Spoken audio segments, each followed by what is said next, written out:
Thank you, Mr Deputy Speaker. The statutory instrument before us today contains extremely important measures to ensure that the United Kingdom has a robust export controls regime in place after Brexit. This is needed to prevent UK exports being used for torture activities in other countries, capital punishment or the suppression of citizens and their human rights. It is absolutely right that we ensure the continuance of this regime once we leave the European Union. Indeed, such is the seriousness of the matters which these draft regulations cover that we should take every opportunity to review and, where possible, improve our efforts in this area. The draft regulations as set out in this draft instrument, together with the measures voted on a few weeks ago in respect to an additional instrument, the Trade in Dual-Use Items and Firearms etc. regulations, were initially integrated into a final single draft instrument tabled on the 11th of February and subsequently withdrawn. I would be grateful if the Minister will confirm just why the Government withdrew that initial draft and split the measures so contained, and if this is the case, that there had been defective drafting, whether the Minister can confirm that the Government is satisfied that the revised wording properly remedies these defects. Mr Deputy Speaker, these draft regulations operate to ensure that goods which may be used for purposes of torture or capital punishment are either banned for export and or import, or where appropriate, an authorisation must be sought and granted prior to being exported. That is entirely right, and it is welcome that the Government have sought to continue the existing EU regime more or less unchanged in a UK-specific context after Brexit. This is by way of a series of amendments to a recent Council regulation, which, as I understand it, has not yet otherwise been incorporated into our domestic statute books.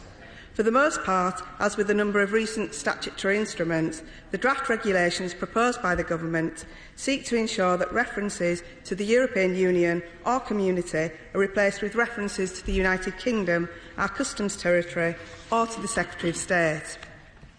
However, there are amendments which require clarification as to their intent, and I will come to these points shortly. Fundamentally, these provisions seek to prevent the trade in goods used for torture or that may be used to administer capital punishment. How we treat our citizens, including those who have committed even the most heinous of crimes, reflects the society that we strive to be. In that respect, I am proud that it was a Labour MP who brought about the end of capital punishment in this country. As I have said before, we in the Labour Party want to ensure that a robust and rigorous control system is in place in respect of dual-use items, firearms and other sensitive material. That includes any items that may be used for the purposes of torture or for capital punishment.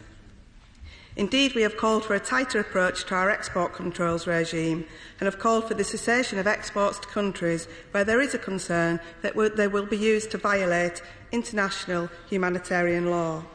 It is concerning, therefore, that in 2015 the Government decided to drop explicit references to the Foreign Office's long-standing commitment to making efforts to encourage the abolition of the death penalty overseas.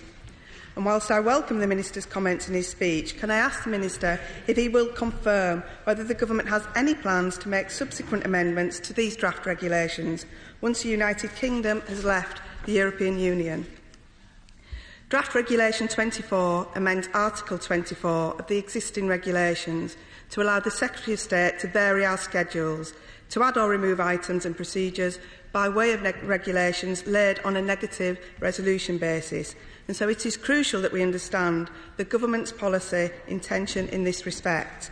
The use of the negative resolution procedure to lift restrictions currently in place is extremely concerning.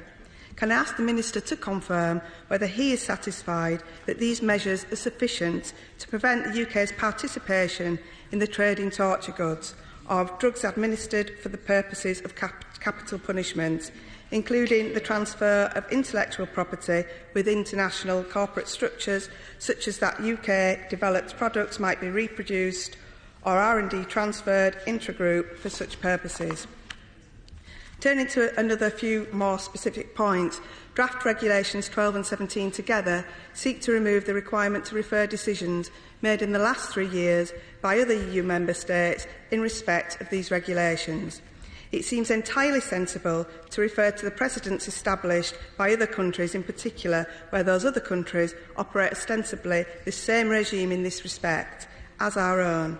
Perhaps the Minister can clarify whether the Government intends to continue to refer to any such precedent in any future decisions made by the Secretary of State.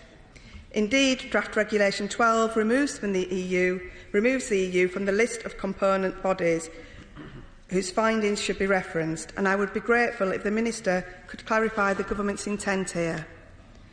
Draft Regulation 17 removes the obligation of the Commission and Member States to develop best practice approaches, alongside Draft Regulation 31, which clearly ends the UK participation in the Anti-Torture Coordination Group.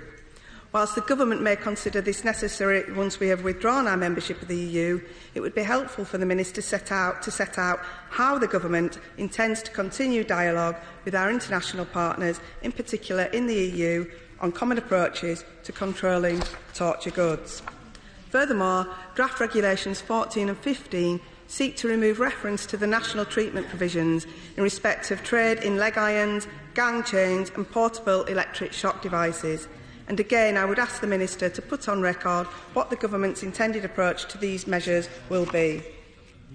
Draft Regulation 32 seeks to omit Article 32 of the European Regulation, which places a requirement on the Commission to publish a periodic report on the impact of these measures every 5 years, to include proposals for improvement.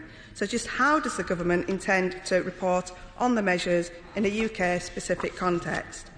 And finally, Mr Deputy Speaker, Draft Regulation 33 removes the national determination of appropriate penalties provisions, and I would be grateful if the Minister might also put on record what the Government's proposed penalties for breaches of these regulations will be.